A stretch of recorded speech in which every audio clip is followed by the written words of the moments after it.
welcome everybody to Office Hours. This is Jamie Bobyk, and I have a special guest with me today, all the way from Canada, the east side of Canada anyways. So we have Naomi Szeben, and she's the editor for Baker's Journal, and we got Colleen Cross, and she's the editor for Canadian Pizza.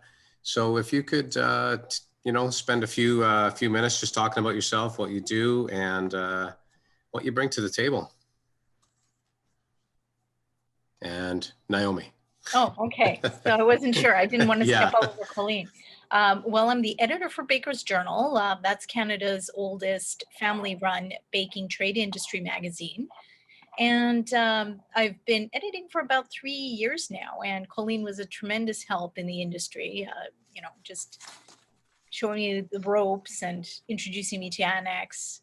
She's a wonderful colleague and a good friend as well. So I feel very lucky on both a professional and personal side. All right. Well, thank you, Naomi. That's really sweet. I feel the same way and love working with you. We work closely back and forth. I'm the editor of Canadian Pizza Magazine for the last, going on 7 years. And we are a magazine that's for the fresh pizza industry in Canada, but really focused, with a special focus on the independent operator. So we go to in the neighborhood of 6,000 pizzerias across Canada, and that can be anyone from the smaller mom and pop pizzeria to a concept that has pizza as their focus, or a smaller medium size regional chain, right up to the larger chains. So we just focus on bringing them information and things of interest, kind of a half of a foodie magazine and a business magazine, I guess, probably a little bit like Baker's Journal. Thank you. This is really a privilege having you both on here, because I think we're going to get some really good insight, and especially in Canada, where a lot of the conversation sometimes doesn't happen. So in these questions, unless I guess I say your name, we can just start with Naomi providing the answer first. So we'll start with the first one. So over the past year, in your opinions, how have bakery and food manufacturers been coping with all the new regulations put in place, such as physical distancing and strict, they've always had strict sanitation, but it's even stricter now, sanitation guidelines? Well, at first, and when I say at first, I'm referring to March to say April of 2020. It started out with a lockdown, and at first no one was certain what an essential service was. So to be fair, bakeries were still seen as an essential service because they're providing food, whereas a restaurant, still technically in the food industry, would not, they really struggled. However, bakeries were doing very well. And one of the things that we had heard, through both larger industrial bakeries as well as small mom and pop bakeries, were that the ones that were more agile had survived. The ones that were able to put in curbside practices for pickup to maintain social distance, or the larger factories that had put up barriers in between work zones to ensure that there wouldn't be as much fine articulation of breathing, or having masks in place immediately. So they were the ones that managed to survive quite well. For the mom and pop, that might be a different story. For instance, many bakery delis or bakery cafes had to close down an area of their shops. That's much the same I hear in the US. In other words, they couldn't have seated customers, but they really tried to reach out using either social media or ensuring that whatever in-shop transactions could take place, say taking an order or picking up an order, that they had to limit the amount of people in the shop, putting up signage saying, depending on the square footage, X amount of people were allowed in at a time, trying to make sure that there was either delivery or curbside pickup or some form of connecting with their clients. Well, hopefully you can add to that, Colleen. That's a lot of really good information. It is, and I really can only echo that a little bit in terms of the restaurants that I've talked to, and that it could be the more for the independent restaurants. It was not so much having the sanitation measures. that's all something that pizzerias, restaurants, bakeries are used to. It was more of the overall uncertainty and the changing from day to day, trying to figure out what you need to be doing, and also communicating that with their staff, trying to find new ways to do that, maybe through apps, to keep in touch with everyone and keep everyone updated. But yeah, I'd say, just like Naomi has pointed out, that operators got pretty creative with signage and taping, figuring out the flow through their restaurants, whether they could remove the tables altogether or tape them off. I've even heard of some examples of people getting creative with putting mannequins in the seats. That's a more recent thing I heard. And even, I'll just make the point that a lot of them, and especially maybe through April and into May of last year, 2020, were trying to make good use of their downtime.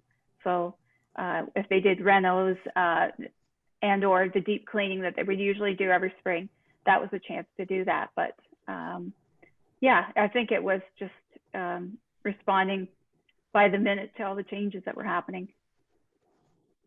So now, being in the automation business we are in, we keep hearing more and more and more from throughout the world there that there's a real big labor shortage. There always was a labor shortage, but it's heightened a lot more now since the pandemic started happening. So seeing that hiring more staff to replace any of the shortages it's even more challenging now.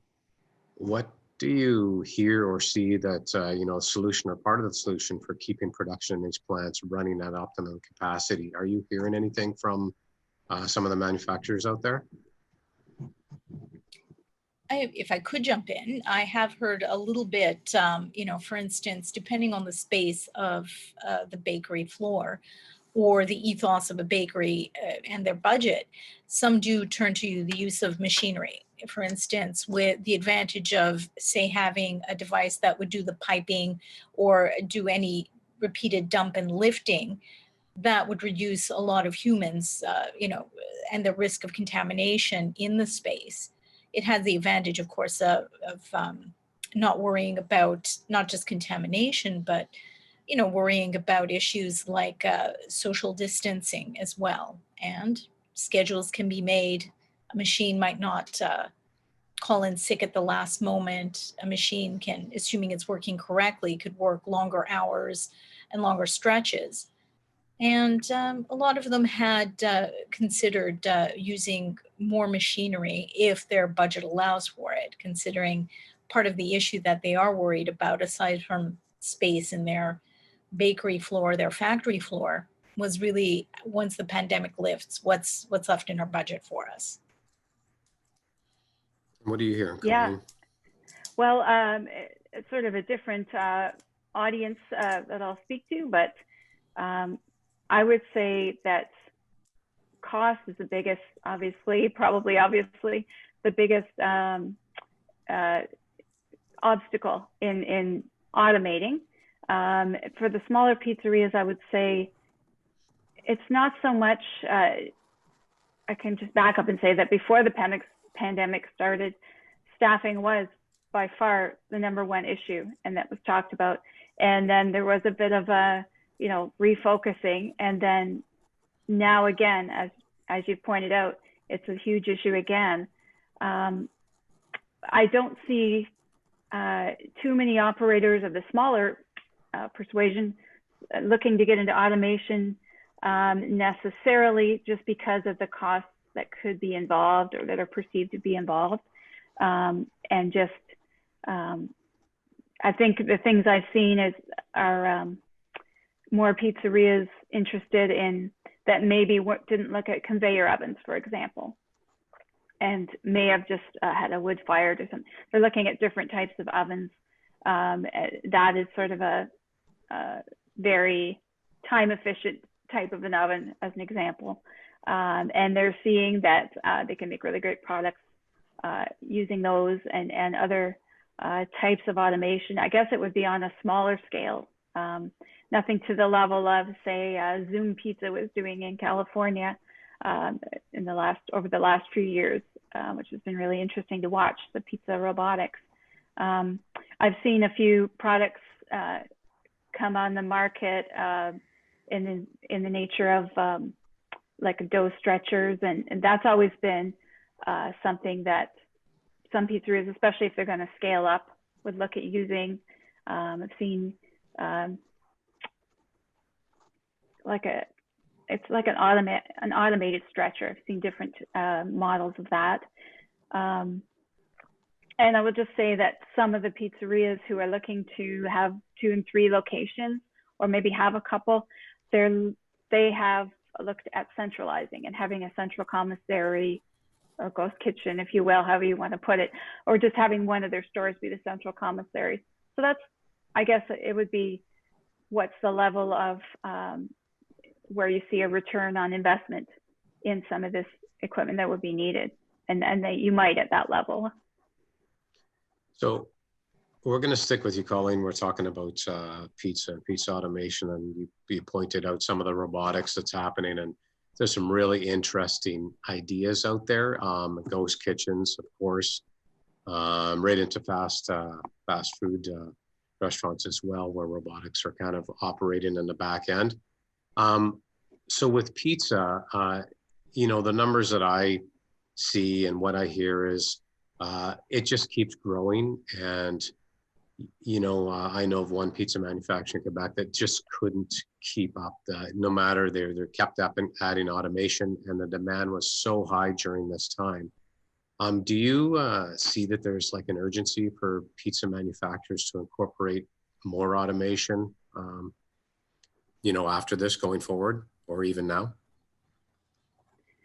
Well, it can really only speak to the restaurants, as we don't deal in sort of the frozen pizza, end of things, and the larger processing.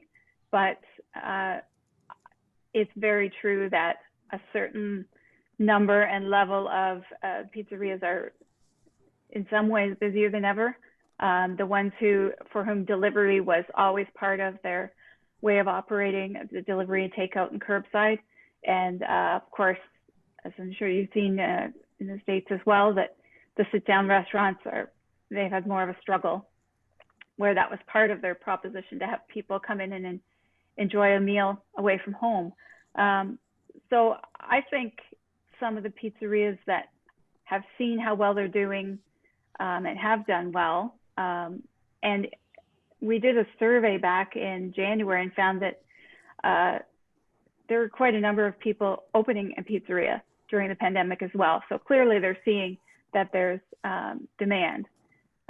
So I don't know whether I can answer that I've seen whether there's urgency, but I've certainly seen there's interest in with a very scaled down way of operating and just focusing on off premise, that might be time to grow. Okay. And Naomi, we're going to switch to Naomi now. So we're going to talk about in-store bakeries. And again, numbers I'm seeing and what I'm hearing is there's been a decline in certain categories in in-store bakeries, specifically, the bins that you would open and the fresh products where you would grab it and put it in a bag. And, for the longest time, that was never an issue. Seems to be maybe an issue now with sanitary concerns. Have they changed their focus to offer more packaged products rather than fresh, single or bulk items from the bins? Do you see that happening in the in-store bakery? There's definitely been a shift towards packaged goods.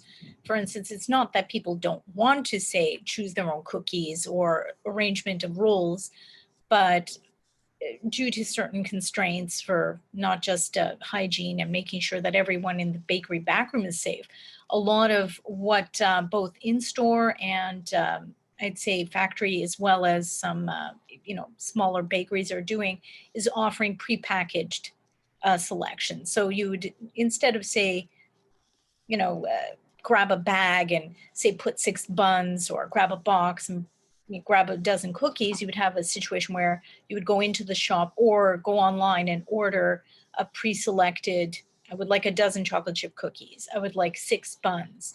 And they'd either be, packaged in a clamshell for smaller items or anything that still wants to be seen, because ultimately you package for a visual effect. People eat with their eyes. You want to see what you're getting, whether it's, normally just a slice of cake or something, or a bag of sweet bread.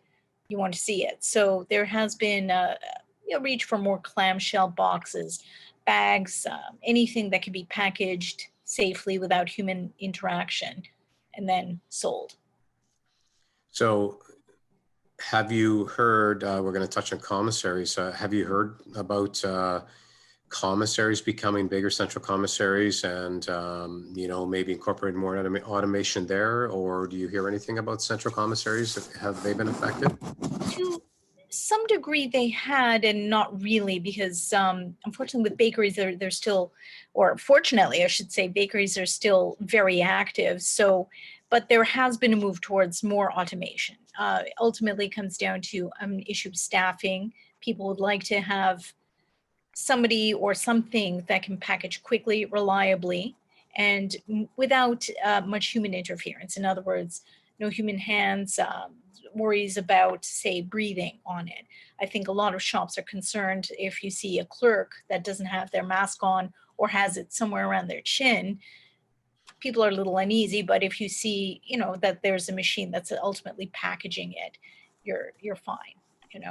There's a certain element of comfort for the customer to know that neither their goods nor the way it has been packaged has been tampered with. Okay. It's funny you touched on the mask there, where maybe before it wasn't really a big thing. You'd see people walking around and doing what they're doing, but now we're very conscious of that. So, as far as automation, specifically robotics, it seems to be a love-hate topic with a lot of different people, and I get into many discussions with people that they're removing jobs, they're taking away jobs, and I try to explain that it's not the intent. The intent is to remove the non-value-added tasks, such as loading, unloading bakery trays and whatnot. And the reality is the industry is experiencing, like we touched on, incredible labor shortages. The baby boomers are retiring, getting older. New generations are just not interested in doing this work. What's your quick take on this? And we'll start with Naomi. I think you put it down very well. I think bakers in general are very protective of the craft. And I think there's a lot of concern of people thinking the robots are here for our jobs, when you think of the tactile element of baking. People want to be ensured that there's a certain amount of artisanal quality, that there's a human element behind the design, the shaping, the baking. But as you mentioned it, a lot of baking is just labor, not necessarily a craft or a well thought out or something that requires years of training like a master baker. As you mentioned, it's things like pick up that 10-kilo bag of flour, dump it into the bin, unload 20 trays of cookies at once without spilling or dropping anything. So yeah, there's definitely room for, say, some, I would say repetitive tasks, something that an added advantage would be saying we're removing the element of repetitive stress on joints or knees or backs. Colleen. Yeah, yes. I would say, keeping in mind that I'm talking about a smaller scale of operation in general here, and not the processing. I think there is room for automation. As I echo what Naomi says completely, that there is, you want to keep that idea of the craft of pizza alive and well, and that something special that only they do. But you're right, it can be very hard physically, and I would also say there's a lot of skill sets that not just young people, but people who work at restaurants and pizzerias gain from the job. So the jobs that, the tasks that are part of the job that teach them organization and communications and other skills like that would be the ones you'd want to keep human beings in. And I've heard, thinking of Zoom Pizza, what they were doing with the robots a few years back, right up to the recent past. They looked at moving their staff into more customer service and sales roles and putting more training into upselling and just kind of refocusing. That was always the proposition they made, as you've said, Jamie, that the idea wasn't to replace them, but to do those jobs that are not necessarily being filled or being sought after. So I think it really comes down to cost and whether it's affordable for them. But I think when you look at just technology and sort of online marketing and online ordering, I should say, and the different apps that pizzerias have, they've been quick to take those on when they're affordable at a smaller scale. So, but I think you will see, we've seen lots of different creative forays into frozen pizza, for example, from fresh, from an example that comes to mind immediately would be General Assembly Pizza in Toronto, that had a few restaurants, and they kind of shifted gears quickly during the pandemic and started putting out their meal kits, their pizza kits, and went to frozen, which they now have in some of the grocery stores. So as well as their pizza subscription service. So I think of some of those that are quite looking to grow, and how they'll be looking at getting creative and how they can make the most of the staff they have. Thank you for being on here on this, taking the time and giving us some information, what's happening in Canada, what you see in the industry, and for anybody that's watching, Naomi and Colleen, Naomi, can you just let people know how to get in contact with you? They need to talk to you about anything? Sure. They can reach me at editor@bakersjournal.com. So that's BAKERSJOURNAL.com. Perfect. And Colleen? Great. Yes. They can reach us at our website. It's a little bit easier than the email. CanadianPizzaMag.com. And my address is CROFS, that's C Cross, at annexbusinessmedia.com. Happy to hear from anyone. Yeah, awesome. Thank you. So make sure you guys have any questions. Anybody have any questions, reach out to them. This has been fantastic. It's been a privilege for us to have you on, and have yourself a great weekend. Well, thank you. Okay, you take care. Thank you. Okay, great bye-bye. to be here. Bye.